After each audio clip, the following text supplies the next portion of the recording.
Hola, muchas gracias por la invitación a festejar este Día del Biólogo. Le agradezco a su profesor Wolfgang por la invitación y es un gusto estar, aunque sea de esta forma, con ustedes. Entonces les voy a platicar un poquito lo que hacemos en mi laboratorio.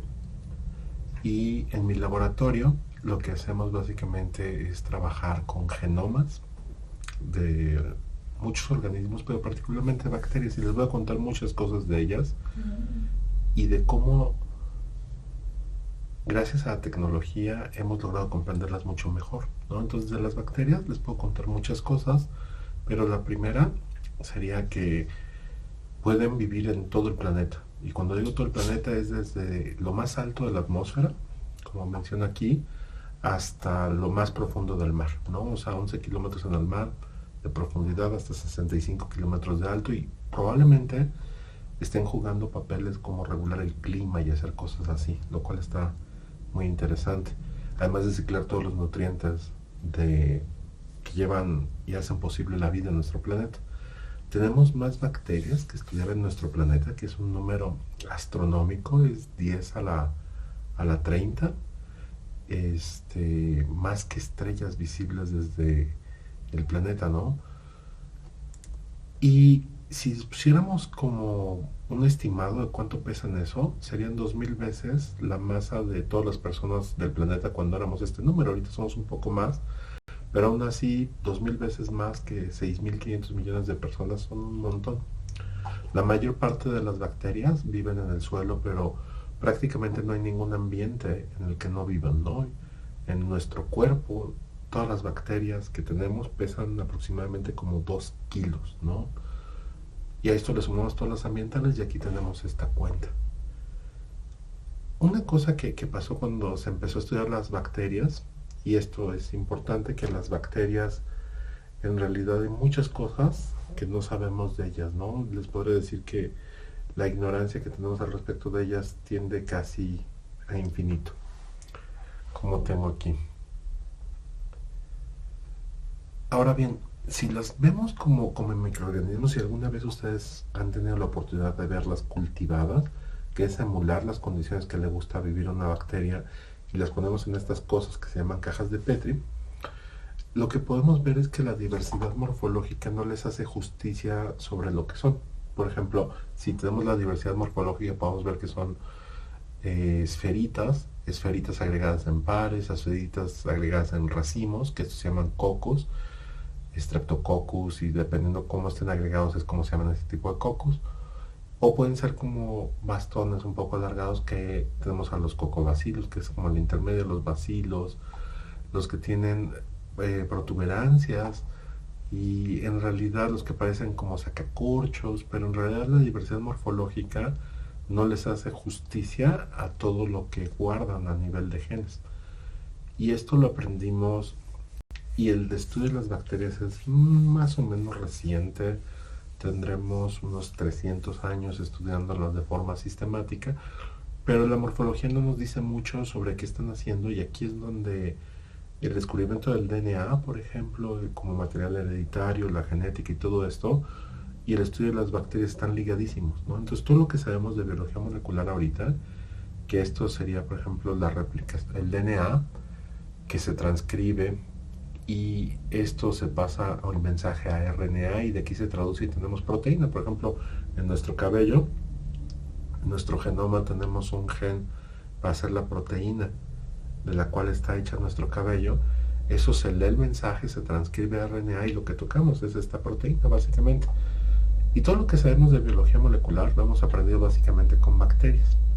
Y estos procesos están conservados en la gran diversidad de la vida.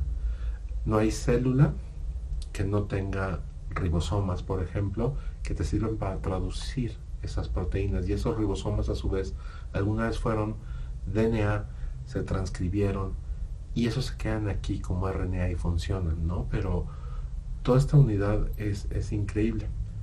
Y los ribosomas, que es esta maquinaria que sirven para hacer proteínas, los tenemos todos, ¿no? Y aquí esto es una subunidad pequeña del ribosoma. El ribosoma es una maquinaria molecular grandísima, y esta es como muy pequeñita. Y para lo que sirve el ribosoma es para hacer proteínas. Son dos subunidades, la pequeña y la grande. Esta es la pequeña, ¿sí? Y entonces la función significa verificar la integridad del mensaje entre el RNA, ajá, y en lo que se va a traducir esa proteína. Por lo cual es vital, cualquier mutación que tengamos sobre esto podría derivar, cualquier cambio que tuviéramos en nuestra secuencia, podría derivar en que el organismo muriera inclusive, ¿no? Lo cual es súper grave. Y esto ha tenido unas cosas muy padres, además de entender molecularmente para qué funcionan. Si comparamos esta secuencia que está en todas las células, en todos los organismos, gente muy, muy, muy inteligente como este par de biólogos, Carl Guth y George Fox, quien tuve el gusto de conocer y trabajar con él personalmente, en los 70s del siglo pasado propusieron este ordenamiento de la vida comparando los ribosomas de estos organismos, ¿no? Y esto es fantástico. Y les digo que en mi laboratorio trabajamos sobre todo con genomas de bacteria, pero les voy a dar un contexto histórico interesante, donde un premio Nobel que admiro mucho, que fue Frederick Sanger, que es fue este señor, inventó la forma en la que podemos leer el DNA. Y le digo DNA porque es la forma en la que le hablamos formalmente, es el nombre de la molécula. Ajá. ADN es la traducción en español, como quieran llamarla. Nada más les hago aclaración para qué se le va a llamar. Entonces él secuenció la insulina como proteína e inventó un método como muy fácil para poder leer el DNA.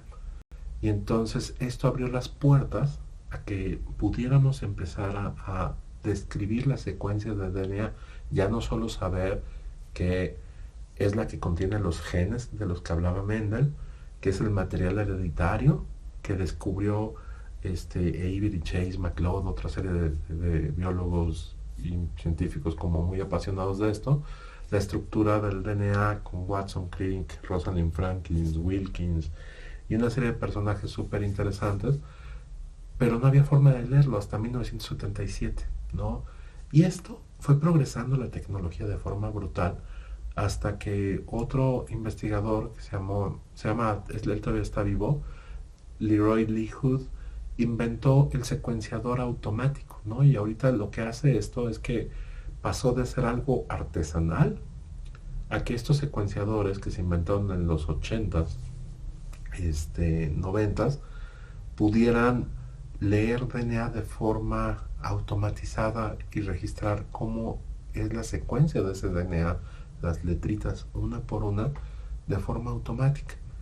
Y en el 95, o sea, vean todos los años que han pasado, este otro investigador, Craig Venter, secuenció el primer genoma de una célula completa utilizando la secuenciación de Sanger, los secuenciadores automáticos de Leroy Hood, y esto le dio la facilidad de empezar a leer DNA de forma masiva. Y en ese entonces teníamos la gran curiosidad de saber la secuencia de genoma humano en toda la comunidad científica, y él fue uno de los líderes del proyecto privado. Watson, el que describió la estructura del DNA, dirigió el consorcio público, entró en una competencia, se desarrolló una tecnología súper interesante, donde en 2001 presentaron el primer borrador de nuestro genoma, del genoma humano, y se publicó en estas dos revistas que son las más espectaculares de ciencia, donde se publican cosas tan importantes como el genoma humano y descubrimientos de esta naturaleza. Y esto abrió el hito como para tratar de entender nuestro genoma, y de aquí empezó toda la tecnología que se desarrolló para secuenciar nuestro genoma propio. Se puede aplicar a muchas otras cosas ahorita, donde ya tenemos miles de genomas secuenciados de todo, y a partir de esa información de genomas nosotros podemos hacer inferencias funcionales de por qué somos como somos, ¿sí? También evolutivas, de cuál es el camino evolutivo de una especie hablado a través de este documento que es el DNA, y podemos inferir muchísimas cosas, pero en la que trabajo particularmente es en una en la que se llama metagenómica. Y la metagenómica básicamente es agarrar estos aparatos, estas tecnologías, e ir a un ambiente, el que ustedes quieran, y estudiar al ambiente a través de sus genes, ¿sí? Porque la diversidad que tenemos de bacteria no nos habíamos dado cuenta que era vastísima y que solo habíamos podido estudiar una pequeña parte, que no todo se dejaba cultivar. Y entonces este estudio del DNA ambiental se llama metagenómica, también se le conoce como genómica ambiental o genómica de comunidades. Y de aquí les voy a platicar otro concepto que está muy en boga, que son los microbiomas, ¿no? Y los microbiomas, aquí viene una micrografía de bacterias, como bien les platicaba de estos bacilos, cocos, espiroquetas, que están aquí y que crecen en comunidades, y así es como existen en la naturaleza, ¿no? Y los microbiomas, la definición sería esta comunidad de microorganismos, que pueden ser bacterias, hongos y virus, inclusive podremos incluir algún otro tipo de organismos chiquitos que habitan en un ambiente particular.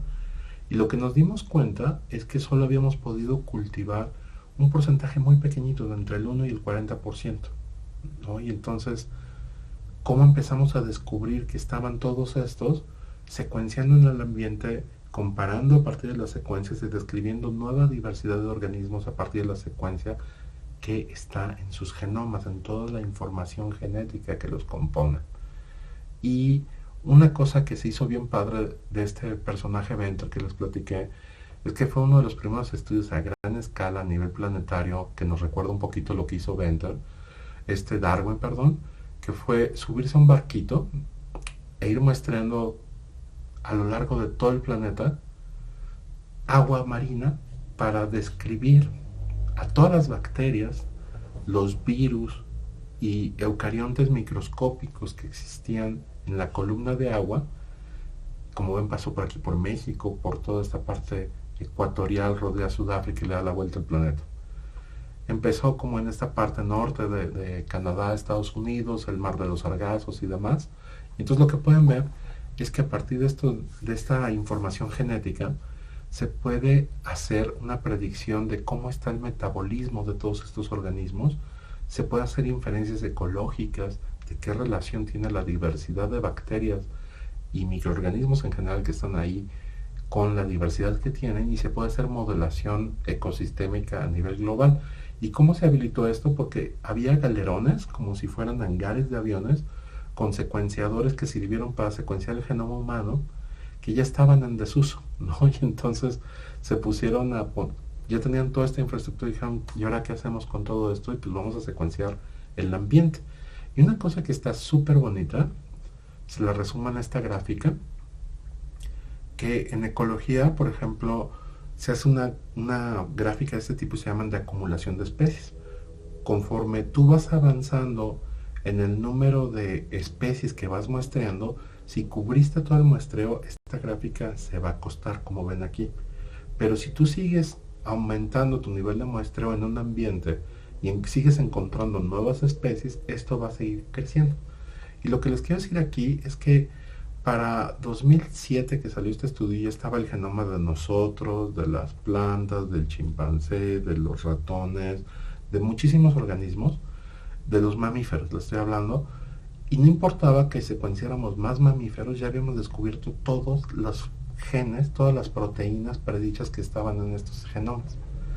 Y en el caso de las bacterias, y esto se mantiene hasta la fecha, no importa que sigamos profundizando en nuestro entendimiento de todo esto, la pendiente sigue creciendo. Esto quiere decir que seguimos encontrando genes nuevos todo el tiempo, lo cual es padrísimo.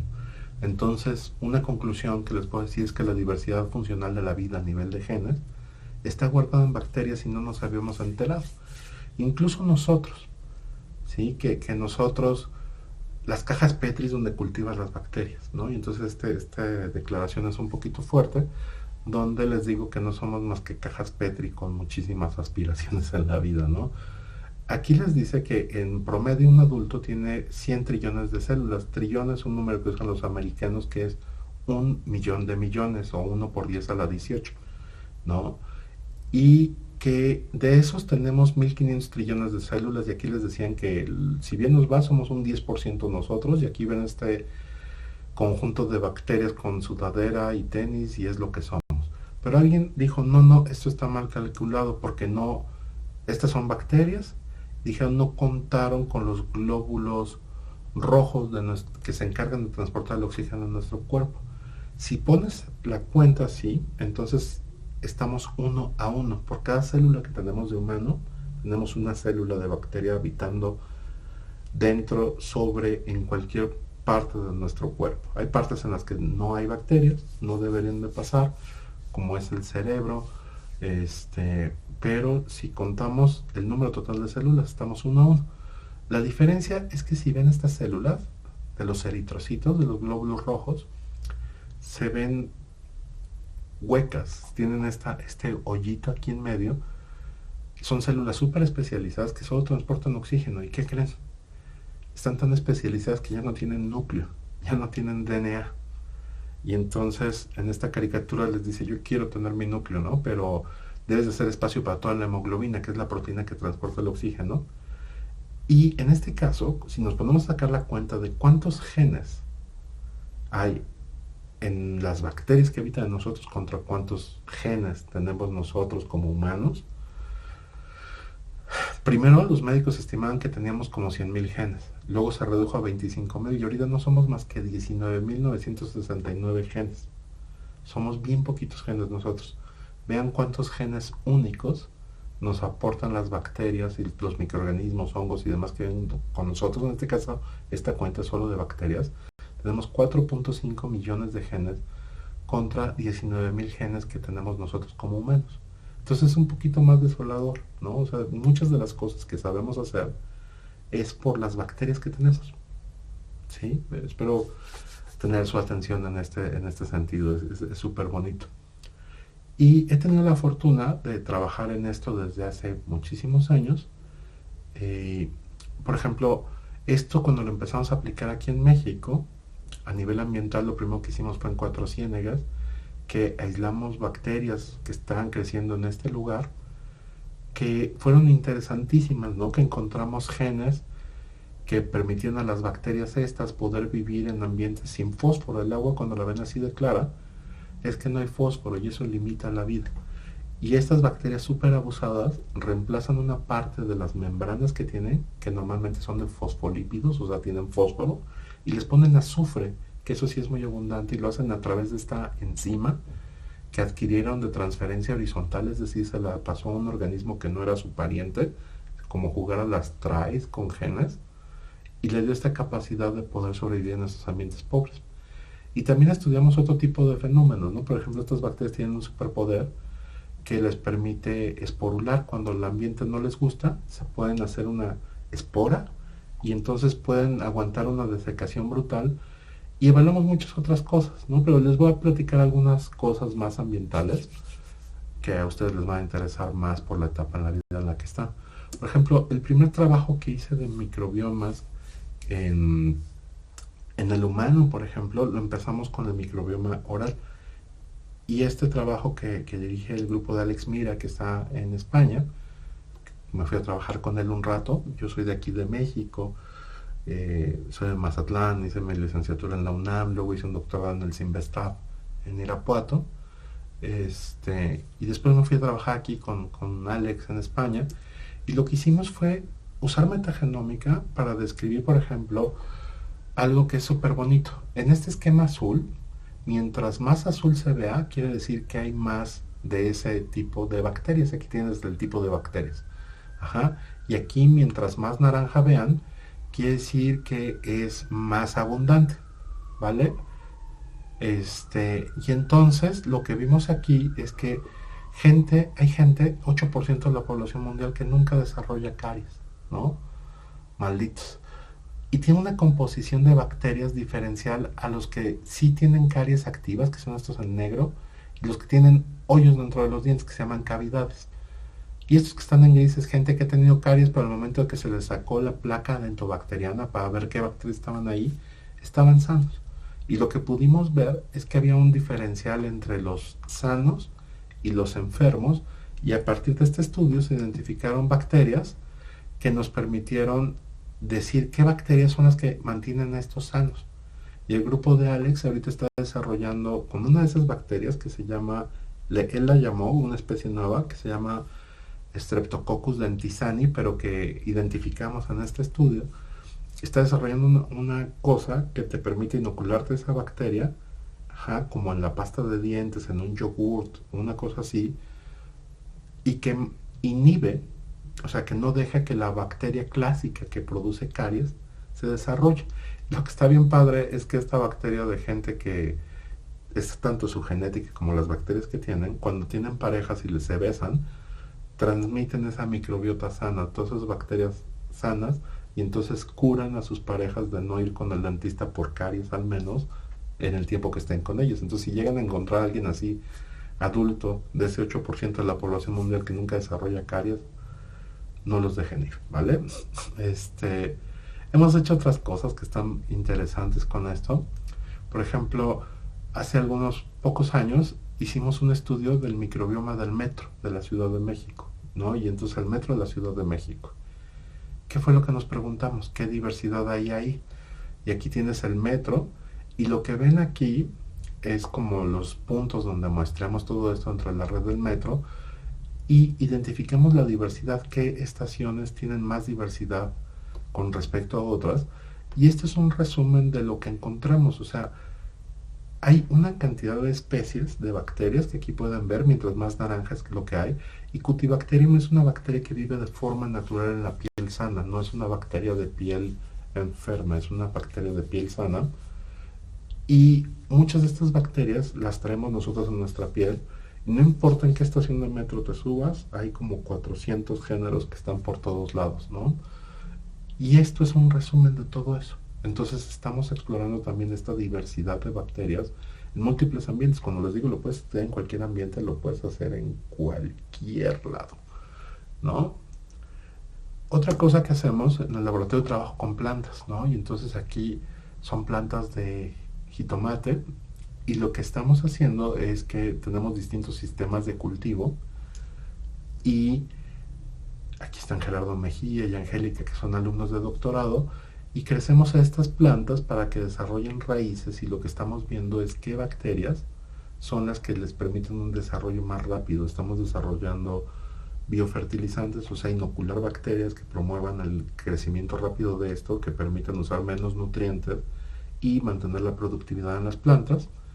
Y por ejemplo, con otra planta que trabajamos también fue con la calabacita, donde identificamos mediante técnicas de estadística y mediante microbiología clásica bacterias que se correlacionan con el crecimiento de la calabacita, que esté mejor, y logramos identificar algunas bacterias que, por ejemplo, esta que es el vibrio, lo identificamos relacionado con la longitud de las plantas, o sea, que son más largas, que concentren más pigmentos, que produzcan más biomasa, o sea, que sean plantas más grandes, ¿no? Entonces, eso nos sirve porque luego podemos ir a buscar a estas bacterias con metagenoma total y podemos evaluar en qué tipo de tratamiento están. Por ejemplo, hicimos un trasplante de microbiomas de lugares que son como históricamente áridos, y las movimos a otro lugar, y vimos que el microbioma era diferenciado entre lugares áridos y húmedos.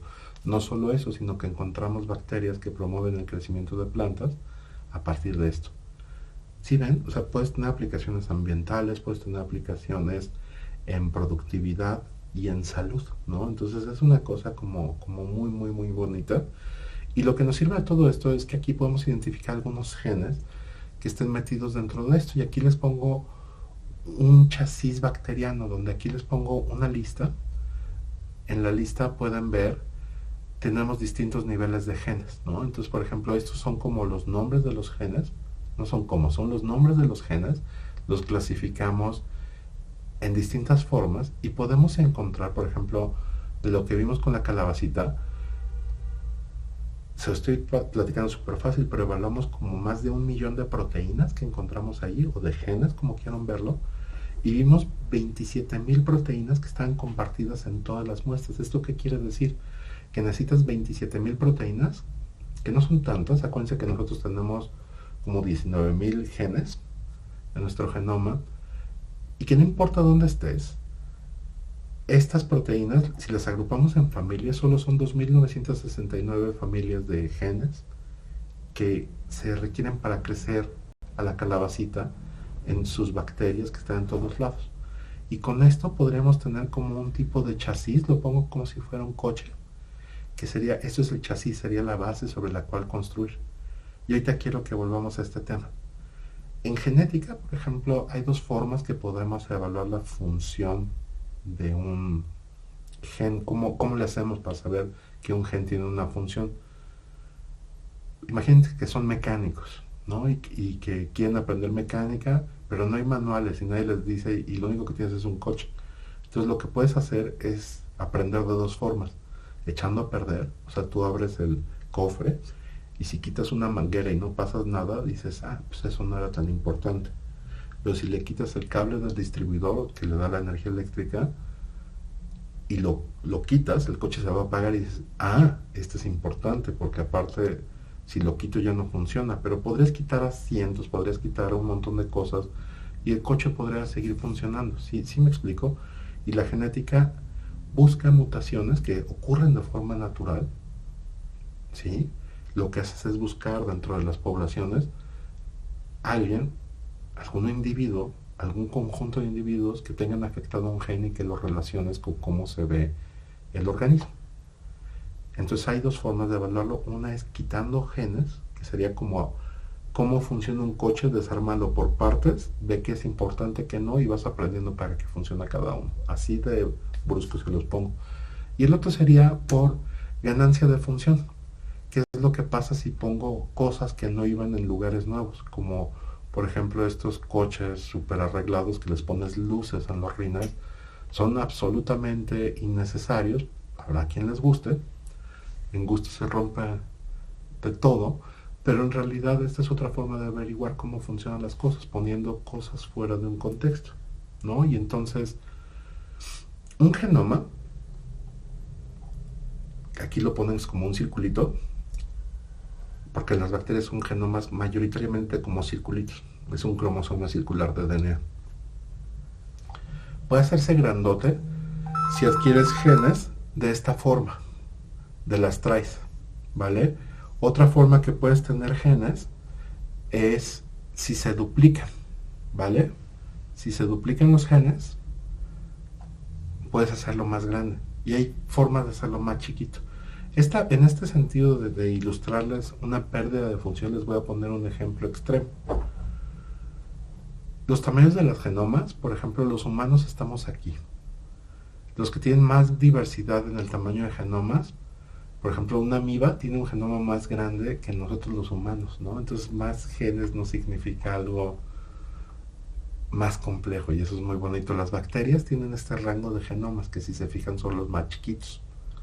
Los micoplasmas son los genomas de bacterias de vida libre más chiquitos que se conocen, ¿vale? Y estos, haciendo esta cosa de cómo funciona algo, al grupo de Venter se le ocurrió hacer esto. Vamos a quitarle todos los genes a un genoma de por sí chiquito. Y entonces el genoma más chiquito que se conocía, que era Mycobacterium genitalium, solo eran 482 genes. De los 482, esta cosa que les digo, le pudieron quitar 100 genes y la bacteria seguía creciendo en el laboratorio. De aquí inventaron unas técnicas, han escuchado las técnicas de trasplante, ¿no? De agarrar una cosa y llevarla a otro lado, trasplantar genomas de una bacteria a otra, pasar un genoma de una bacteria en lavadura y de ahí a la bacteria. Y esto es como se ve un genoma de veras, ¿no? Entonces este es Mycoplasma genitalium y lo que ven aquí son las dos cadenas de DNA en rojo y en azul. En rojo son los genes que están sobre una de las dos cadenas, que se llama líder, y en azul, que están en la otra cadena, se llama la cadena reversa, ¿vale? Y entonces, cada una de estas flechitas corresponde a un gen. Como les decía, Mycoplasma laboratorium es el organismo con el genoma más pequeño que se puede cultivar en el laboratorio. Más chiquitos es muy difícil porque cuando pierdes genes, o eres un simbionte que vives en asociación súper extrema a otro organismo, entonces no te podrá cultivar solo. O eres un patógeno muy especializado y entonces tampoco te puede cultivar solo. Este está como en el límite. Y por eso lo seleccionaron. De los 525 originales que tenía, se quedan con 482 y estos genomas les llaman por versiones. Esta es la versión 3.0 de este genoma y lo que querían ellos era sacar un genoma mínimo. Esta es la biología de ahorita, de este siglo, ¿no? Y ahorita quiero llevarlos para allá. Para hacer esto, tuvieron que inventar técnicas como trasplantar genomas, cambiando una especie a otra. Generar una bacteria cuyo genoma se sintetizara en el laboratorio. Ajá. Y hacer un software, hacer un programa, una app que te permita hacer diseños y síntesis de un genoma mínimo. Ahorita, en esta fecha, podemos hacer impresión de DNA. No sé si lo sabían, si lo habían escuchado. Por ejemplo, si ubican una impresora de inyección de tinta, la síntesis de DNA funciona muy similar, donde vas poniendo un nucleótido delante de otro, delante de otro, delante de otro, delante de otro, ¿vale? Entonces eso te permite hacer la síntesis de DNA, y lo que hicieron estos investigadores fue que inventaron todas estas técnicas. Ajá. ¿Y quién crees que está detrás de eso? Pueden ver a Venter aquí, pueden ver a Venter acá, pueden ver a Venter acá. He tenido el gusto de conversar con él personalmente, es alguien súper inteligente, pero vean nada más la pequeña pregunta que tienen. Dice, el genoma lo podemos ver como una pieza de software, como una aplicación. La secuenciación del DNA nos permite leer ese software. Este personaje en esta fecha propuso que las células más simples de crecimiento autónomo, los micoplasmas, podrían ser un modelo de entender los principios básicos de la vida. Miren, nada más están pensando en eso. Y ellos, su interés es simplificar el software genómico de una bacteria, eliminando los genes que no sean esenciales para el crecimiento en condiciones ideales de laboratorio. ¿Sí explico? Quieren ver cuál es el conjunto mínimo de genes para que una célula se siga reproduciendo y echarla a perder todos los que no. ¿Y qué creen? Lo hicieron. Cada una de estas triangulitos que ven aquí son genes que fueron quitando.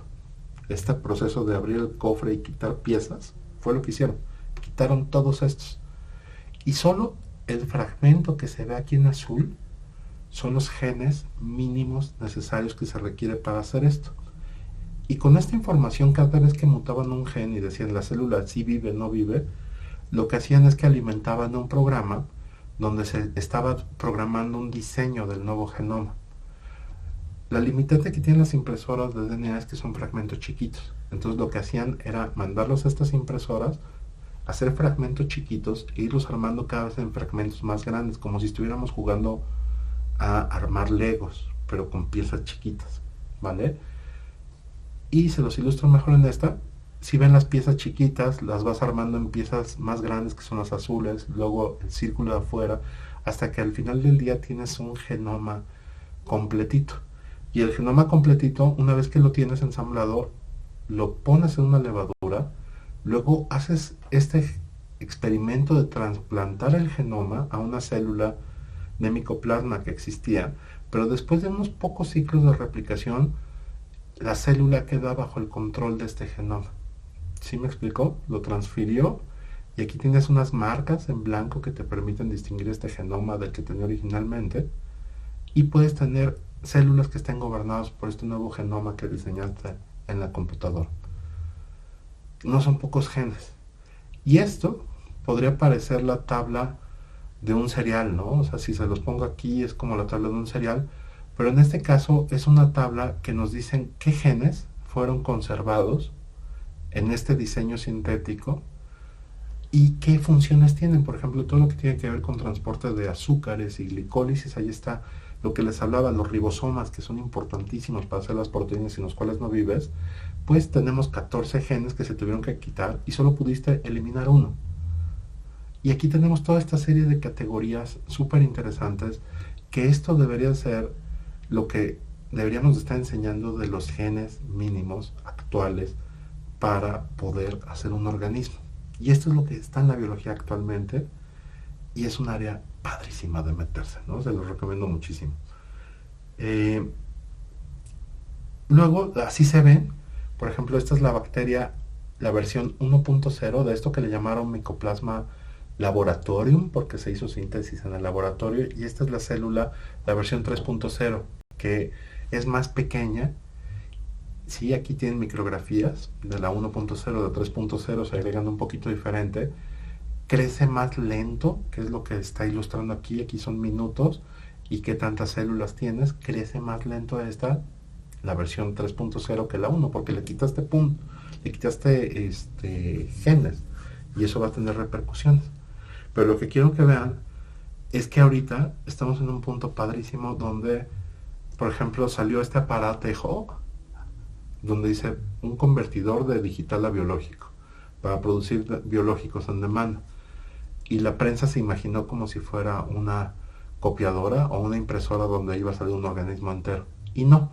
Pero lo que está bien padre es que grupos como este diseñaron este aparatejo, que es una computadora con brazos robóticos, centrifugadoras y un montón de cosas que tú por correo le puedes mandar un email con una secuencia de DNA, y eso puedes desarrollar una estrategia para sintetizarlo, y puedes hacer vacunas directamente con esto. Imagínense si tenemos otra pandemia y tienes aparatos como estos por todos lados, se diseña una vacuna, la mandas por correo electrónico y se empieza a producir por todos lados. Es una cosa maravillosa. Y ahorita, por ejemplo, si tienen curiosidad, hay software que está disponible como esto, que es un software que permite hacer diseño de genomas directamente, y se puede accesar en esta plataforma que se llama GitHub, donde puedes hacer diseños de genomas ahorita.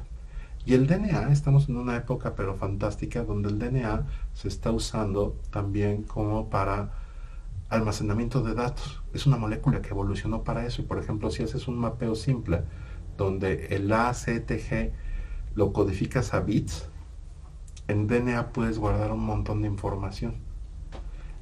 Ahorita no sé si lo sepan, pero todos los medios donde guardamos información tienen una vida media. Los que más duran son los medios magnéticos. Pero las llavecitas USB, sus discos duros y todo eso, se van a echar a perder a partir de unos años, los CDs, todo. Y si empezamos a usar DNA para guardar información, porque ya sabemos no solo leerlo rápido, sino sabemos sintetizarlo, ¿no? Entonces, podemos hacer copias de esta información. Y por ejemplo, un disco duro de 10 terabytes, esta manchita que ven aquí abajito, esta manchita que está ahí, es DNA. Ahí van 10 terabytes de información. ¿Cómo ven? En la actualidad, por ejemplo, este es un centro de datos de esta compañía, que esto es lo que guarda todos los datos de esta compañía. Si lo guardaras en DNA, este es el área que ocuparía con respecto a esta compañía. Y la durabilidad de esto es fantástica, porque un DNA sintético te puede durar entre 2000 y 2 millones de años. Sí, o sea, los mejores discos duros y los mejores sistemas de almacenación te duran 20, 30 años. ¿Cómo ven? Esto está bien padre. Y ahorita estamos en una fase donde ya podemos tener chasis de cosas que queremos construir. Ya tenemos un genoma mínimo, como el que les acabo de enseñar, que se diseñó en la computadora, y sería un chasis. Y esos serían principios básicos de la vida ahorita. Ya los entendemos a nivel gen por gen. ¿Sí? Y se diseñó todo en el laboratorio a partir de un molde natural, claramente. Pero a partir de esto podemos construir muchísimo. Y, por ejemplo, hay gente que se preocupa de los transgénicos, cuando los transgénicos son cosas que suceden de forma natural. Si quieren, luego me invitan y les platico cómo suceden de forma natural. Pero suceden de forma natural y no teníamos forma de verlo antes de secuenciar genomas. Entonces, los genes se mueven y es una cosa que está... es un proceso natural que no se imaginan lo común que es.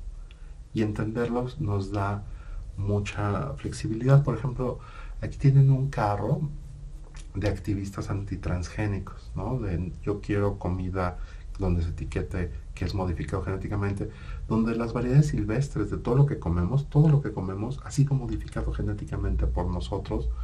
Cada vez que vamos al súper y decidimos que ese tomate se ve feo sobre el otro, estamos siendo eh, partícipes de la selección brutal que tenemos sobre todo esto, pero estos alimentos, todo lo que comemos no existiría de forma natural sin nosotros. Si no tuviéramos estos gustos y no los hubiéramos perpetuado, no existirían. Y eso conlleva millones de modificaciones genéticas en todo lo que hemos domesticado. Piensen en el maíz, piensen en lo que quieran.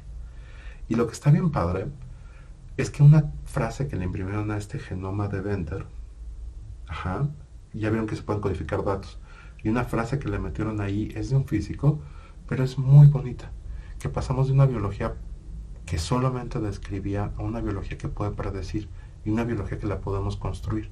Y aquí lo que dice es: lo que no puedo construir, no lo puedo entender. Y es cita de este señor, de Richard Feynman, físico, búsquenlo, es alguien padrísimo. Y también piensen cómo ha cambiado la tecnología. Si algo no funciona, por ejemplo, mucha publicidad para no usar modificaciones genéticas y todo eso se basa en que no sabemos todas las consecuencias de lo que podría pasar en el ambiente, en la vida y todo eso. Los dejo con una tecnología que ahora todos tenemos en la mano y que es mucho más potente este celular que la computadora con la que hice la tesis de licenciatura hace algunos años. Y el teléfono celular, por ejemplo, no sabíamos ni sabemos, y cómo ha evolucionado y que ahora todos lo tenemos, no sabemos todas las consecuencias que iba a pasar con el teléfono celular hasta la fecha, ¿sí? Y sin embargo lo usamos, y es algo que lo vamos a seguir usando. Y la biología, mi mensaje para acá es: no tengamos miedo, hay que tratar de entender, no se trata de tener miedo, se trata de tratar de entender. Y pues con todo esto les digo que están en una etapa fantástica de su vida. En la época en la que ustedes estaban, yo estaba decidiendo qué hacer. Conocí gente que hacía biología desde muchas otras perspectivas súper diferentes a los que hago yo ahorita. Empecé a trabajar con gente que trabajaba tortugas marinas en la prepa, y me gustó mucho como el enfoque de cómo se veía la vida, cómo se hacían las cosas. Y ahorita es una etapa pero fabulosa para poder hacer biología. Y pues qué mejor de platicarles un poquito de esto en el Día del Biólogo, ¿no? Entonces espero que les haya gustado, espero que no sea mucho tiempo, y cualquier cosa me pueden localizar por estos mecanismos, ¿vale? Muchas gracias por la invitación, y pues que sigan teniendo un gran evento, y espero poder estar con ustedes presencialmente pronto. Gracias.